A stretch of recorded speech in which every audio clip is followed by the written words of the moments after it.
Bonjour, bonjour à toutes et à tous, bienvenue sur KTV, Kwezi FM, le 106.9 pour un temps de parole, bien sûr, en direct à la radio et à la télévision. Vous connaissez son visage, vous pensez connaître son histoire, il est avec nous, on va le recevoir et lui poser un certain nombre de questions. Jacques Chibozo, bonjour. Bonjour Patrick et bonjour à tous ceux qui nous regardent et nous écoutent. Alors Jacques Chibozo, on a évidemment une tonne de questions à vous poser, mais juste avant, pourquoi vous avez souhaité venir ici en plateau? On va juste en quelques secondes expliquer quand même à nos téléspectateurs on a appelé le procureur pour savoir si vous aviez le droit de venir en plateau, etc. On s'est vu, on a discuté pour préparer cette émission ensemble dans un café, tout est en règle, mais expliquez-nous pourquoi vous avez choisi de venir sur un plateau télé au bout de 6 ans de procédure, alors qu'au départ vous avez été accusé de viol, mais on va y revenir puisque ça s'est transformé en agression sexuelle. Oui, merci Pourquoi? beaucoup. Merci Patrick. Le fait pour moi d'être sur votre plateau aujourd'hui est, dans ma conception, un acte désespéré. Cela fait 6 ans que je vis au cœur d'une tourmente et je pense que si ce n'était pas que j'étais absolument convaincu de ma propre innocence, peut-être que j'aurais eu la tentation d'attenter à ma propre vie. Parce que... C'est-à-dire quoi? Vous avez pensé au suicide? Oui, c'est-à-dire que ce sont des questions qu'on se pose. Oui. Me suicider, c'est une idée qui, pendant un certain temps, m'a traversé l'esprit, mais je ne me suis pas laissé aller à la mise en œuvre de cette idée parce que ce serait tout de suite donner raison à ceux qui m'accusent. Puisqu'on dirait il se suicide parce qu'il ne veut pas affronter ce le serait combat une forme de judiciaire. reconnaissance de culpabilité Voilà. en quelque sorte. Oh, voilà. Ce Ouais. serait une sorte d'aveu. Donc je me suis dit non, je ne vais pas en plus le faire un tel cadeau. Voilà un peu ce qui m'a... Alors, on rappelle en 2 mots, parce qu'on ne pourra pas faire un procès ici, c'est clair, mais on rappelle en 2 mots. Il y a 6 ans, vous êtes accusé de viol par 1, 2, 3 personnes. 6. Enfin, au total, il y avait 6 et après, accusatrices. j'y viens. Et après, effectivement, d'autres personnes viennent se rajouter à la liste au fur et à mesure que les déclarations se font pour arriver à un total de 6 personnes. Absolument. Vous avez été emprisonné. Absolument. Vous avez été condamné, mais jamais réellement jugé. Absolument. On va en parler dans un instant. Et là, vous allez être jugé, je crois, dans les semaines qui viennent, en juin, si je dis pas de bêtises. Il nous reste 3 mois, enfin, un peu moins ou un peu plus. C'est avec fin juillet en tout cas. Fin juin. Fin juin 2019. C'est ça, voilà, fin juin, vous allez être effectivement jugé, mais plus pour viol, pour agression sexuelle. Alors, on va rester sur ce qu'on vous reproche aujourd'hui, Oui. en qualité d'agression sexuelle. Qu'est-ce qu'on vous reproche? On vous reproche maintenant non plus 6 viols, mais 3 agressions sexuelles, non plus sur 6 personnes, mais sur 3 personnes. Oui, alors...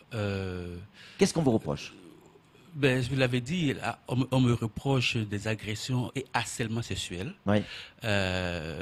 Parce que on a estimé que il n'y avait pas lieu, en tout cas c'est ma conception, qu'il n'y avait pas lieu de soumettre mon dossier à un jury de cour d'assises. Oui. C'est tout.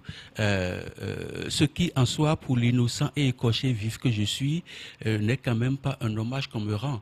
Parce que lorsque vous accusez quelqu'un de viol, lorsque dans le cadre de la mise en œuvre de cette procédure criminelle de viol, vous transférez la personne sur une autre île, vous la placez en détention.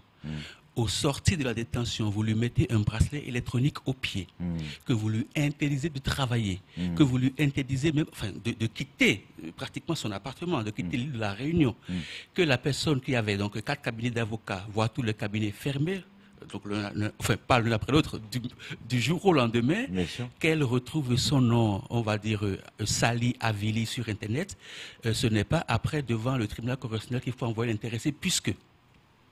Et là, je suis très sérieux maintenant, je suis vraiment très sérieux. Lorsque vous avez... oui, je comprends bien ce que vous voulez dire. Mais lorsque vous avez des jeunes femmes qui s'adressent à vous, d'accord, en tant que procureur, puisque c'est toujours de là que ça commence. On va à la police, puis après le procureur est saisi, d'accord? Bien. La première question que vous devez vous poser est comment allons-nous quand même démontrer ce qu'on reproche à l'intéressé. C'est le b.a.-ba. C'est-à-dire que dans un premier... Parce que, vous savez... On rappelle pour ceux qui ne vous connaissent pas que vous êtes avocat. Hein. Oui, je suis avocat. C'est-à-dire que la première question que tout magistrat, que tout procureur en tout cas, doit se poser avant de lancer la machine qui, elle, est une machine qui broie après. C'est-à-dire que c'est comme un éléphant dans un magasin de porcelaine. Ça casse tout. Donc, au tout début, il ne faut plus que l'on ait ce fonctionnement systématique qui est, après les 48 heures de garde à vue, on va envoyer la personne en détention provisoire et on verra après.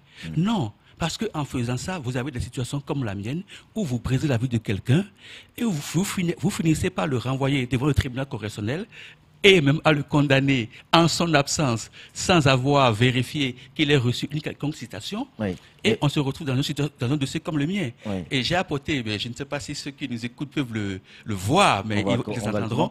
Toujours, voyez-vous, ce document que j'ai toujours avec moi, c'est la preuve. On va le montrer. Voilà, voyez-vous, ça s'écrit l'amour en 1000 histoires drôles.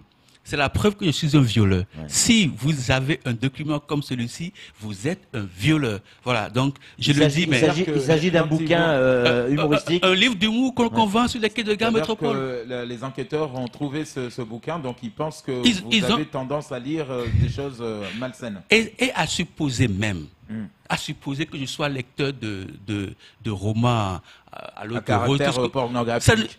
Imaginons, même encore que c'est de la pure bêtise, pardonnez-moi, c'est de la pure idiotie. Bon, mais imaginons, ça fait de vous un violeur. Non, mais c'est pas ça qu'on vous reproche, Jacques Chibozo. Non, monsieur, laissez-moi juste dire une chose, après vous allez reprendre. Non, c'est pas, c'est-à-dire que c'est de là que les choses sont parties. C'est parti sur la base de préjugés. N'oubliez pas que j'ai été poursuivi pour le crime de viol. Mais en même temps, c'est-à-dire que dès le début de la procédure, où il était extrêmement facile de se rendre compte que les accusatrices mentaient, le procureur a voulu coûte que coûte que je suive la procédure criminelle jusqu'au bout. Je demandais des confrontations déjà en garde à vue. On me les refusait. Je démontrais par A plus B. Je faisais des offres de... Je vais vous dire quelque chose. Et là, je suis sérieux absolument. Il y a 2 enquêteurs. Je ne donne pas le nom parce que ça ne sert à rien. Mais si vous le voulez, si vous me demandez, je donne le nom. Il n'y a pas de problème. Hein. Non, allons-y. Bon, je ne suis pas gêné avec ça. Hein. Il y a 2 enquêteurs qui ont supprimé de mon téléphone portable, pendant que j'étais en garde à vue, des photos qui pouvaient tout de suite m'innocenter par rapport aux femmes qui m'accusaient. Il y en a une qui m'accuse d'agression sexuelle sur un scooter en marche à Pamandzi, à la date du 5 octobre. Et le 11 octobre, elle déjeunait avec moi dans un restaurant. Ces photos sont sur mon smartphone.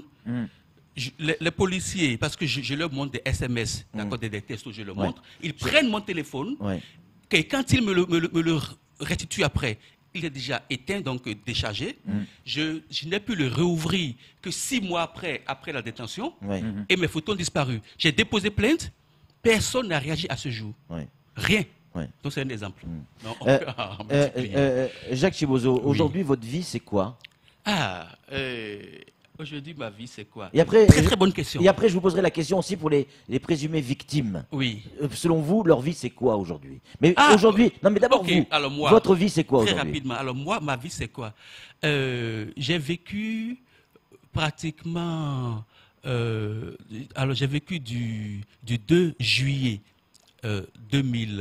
2013 au 15 août 2015 à La Réunion, avant de revenir ici, puis après de commencer les va-et-vient. Bon, je comptais les voitures. Vous comptiez les voitures? Je comptais les voitures. C'est-à-dire que les quelques... C'est ça ma vie, hein? Ma vie, il m'a demandé quelle était ma vie. Ma réponse, je comptais les voitures. C'est-à-dire les quelques heures de battement, d'accord, où je pouvais sortir de mon appartement. Puis, au moment où il a plu au juge d'instruction, pardon, au Dieu d'instruction. Ce n'est pas un juge d'instruction, c'est un Dieu d'intuition. D'accord? Au moment où il a plu au Dieu d'intuition de m'enlever mon bracelet électronique, je venais m'asseoir au bord de la route, au Moufia, Sainte-Clotilde, et je comptais les voitures. C'est-à-dire, je me disais dans ma tête, lorsque je vais atteindre par exemple la 25e voiture rouge, je vais rentrer chez moi. Je vais rentrer dormir dans mon appartement. Est-ce que ça résume ce que j'ai souffert? Ouais. Vous comprenez? Non, mais votre vie à vous, familiale, je sais que vous êtes marié, vous avez des enfants. Oui. J'ai une épouse et 2 filles qui vivent au Canada. C'est ça, elle vit au Canada, donc vous ne la voyez pas? Non. Depuis 6 ans? Depuis 6 ans, je ne peux pas la voir parce que, alors, je suis également avocat barreau du Québec. Ouais. Ça, c'est pas un secret. Ouais, les gens le c'est savent. clair. Bon. Mais je ne peux pas me rendre au Canada. Ouais. Pour la simple raison que, en vertu de cette procédure-là, alors que je suis à ce jour avocat toujours, hein, je paie mes cotisations depuis 9 ans au barreau du Québec, je ne peux pas y aller parce que la procédure là n'est pas terminée. Donc je ne vais pas mon épouse, je ne vais pas mes filles, et puis je suis là, je ne travaille pas depuis déjà 6 ans, je vis de rien. Ok, la même question. Selon vous, qu'est-ce que sont en train de vivre les présumées victimes? Celles qui aujourd'hui vous reprochent de les avoir agressées sexuellement. Aujourd'hui vous dites ma vie est un enfer, on l'entend, on le comprend, très bien.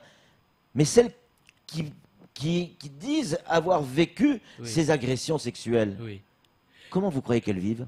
Juste tout de suite. Il c'est tellement été intéressant que vous posiez la question aux intéressés. Oui.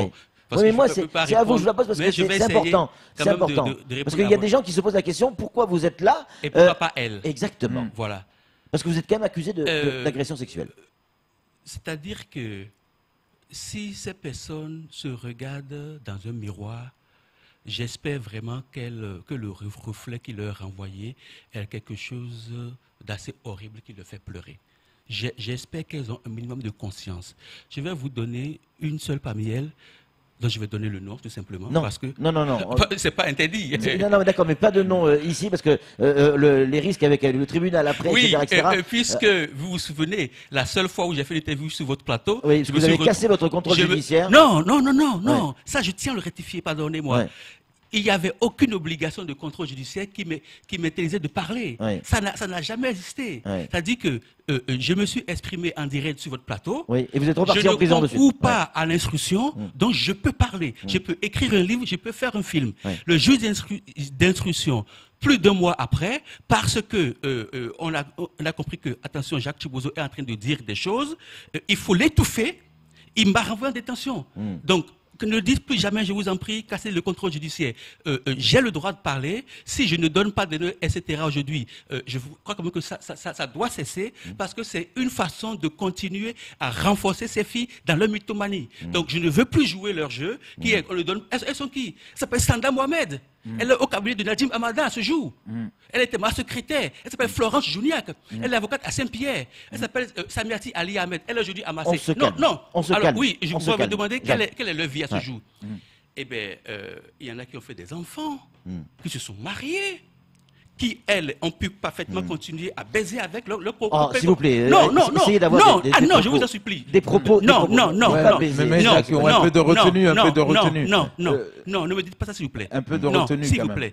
Le mot baiser dans le dictionnaire français, ça fait une chose. Oui, c'est Deuxième chose, c'est une expression qui a également la procédure. Troisième chose, vous ne pouvez pas vous défendre en vous montrant doucereux sur les mots. On n'est pas à ça près. Non, je suis bien d'accord. Bon, sauf qu'il n'y a pas eu encore de jugement. Il arrive. Il y en a déjà eu un, vous avez été condamné. Mais il y aura le premier vrai jugement, parce qu'on va dire qu'en quelque part, en première instance, vous avez été condamné. Et là, il va y avoir un appel. Non. Là aussi, je dois vous arrêter. Oui, c'est en appel, c'est la première fois. Non. Il n'y a pas eu de première instance. Ouais. Il n'y a jamais eu de première instance. Oui. Dans la loi, dans le... Si, je vous passe. Oui. Vous savez, je dis jamais rien, là, d'accord? Allons-y. Lorsque la citation est irrégulière, d'accord? Et l'irrégularité ici, c'est le fait qu'un huissier s'est présenté non pas à mon domicile, d'accord? Pour laisser pour moi une citation, mais sans me laisser le délai de 40 jours prévu par la loi. La loi elle-même dit, article 552 et 553 du Code de procédure pénale, la loi elle-même dit, le tribunal doit obligatoirement renvoyer l'affaire. On ne peut pas juger. On peut pas juger du tout. Ni par défaut, ni contradictoire signifié, ni rien. On ne peut pas juger. On doit forcément renvoyer la personne. Donc, il n'y a jamais de jugement. D'accord. Je tiens à ce que les choses soient claires. Voilà. Mais il va y en avoir un pour la première fois. Il va y en avoir Et le dernier probablement je le dernier. Je ne sais pas. C'est-à-dire que j'ai fait des écritures dans lesquelles je demande à la Cour c'est-à-dire de ne pas évoquer, c'est-à-dire de me renvoyer devant le tribunal correctionnel pour que l'affaire soit jugée de fond en comble. Voilà. Mais il n'y a jamais eu de jugement à ce jour. C'est-à-dire que il y en a un qui arrive en juin. Ça fait partie des fantaisies, ça fait partie des bizarreries de mon dossier. Jacques Chibozo. Où on condamne un avocat sans l'avoir jamais cité. Jacques Chibozo, une question très simple, parce que là on a explosé le temps, il faut qu'on rende l'antenne. Ah, je suis regrette. Est-ce que, oui ou non, selon vous, vous êtes coupable de ces agressions sexuelles, de ces 3 agressions sexuelles? Oui ou non? Patrick Mélan, si je ne vous connaissais pas et si je n'étais pas sur votre plateau, je vous aurais sauté à la gorge parce que c'est de me jurer que de me poser une question comme celle-là. Ça n'a strictement aucun sens. Est-ce que vous voulez que nous rentrions un peu dans les détails? Non, on n'aura pas le temps. Je voudrais juste si oui ou non. Non, absolument non. C'est une idiotie totale. Donc vous êtes totalement innocent. Complètement. Je suis victime d'un complot. Vous êtes victime d'un complot, d'accord. Et je dirais peut-être pour terminer, n'oubliez pas que à l'orée du déclenchement de cette procédure, il y a une de mes anciennes secrétaires qui a tout fait pour entrer en contact avec moi, pour me dire, maître, il y a un complot en préparation contre vous auquel on m'a demandé de m'associer. Moi, j'ai refusé. Donc, dès cet instant, alors maintenant, essayez de regarder qui sont les personnes à qui, entre guillemets, le crime a profité. Tout à l'heure, j'ai donné des noms. Bon, essayez de voir le cabinet de qui on va suivre emploie ces personnes-là aujourd'hui. Quand on me dit, on va faire le complot pour qu'ils puissent quitter Mayotte. On va suivre de très près ce que... Oui, mais la prochaine fois, essayez de prévoir pour moi beaucoup plus de temps, parce qu'on en a vraiment besoin. Vous avez le même temps que tout le monde, déjà beaucoup plus que les victimes. La prochaine fois, retenez-vous un peu. Jacques Chibozo, merci d'avoir choisi Kwasi pour vous exprimer. C'est tout pour ce temps de parole. Tout de suite, la suite de nos programmes.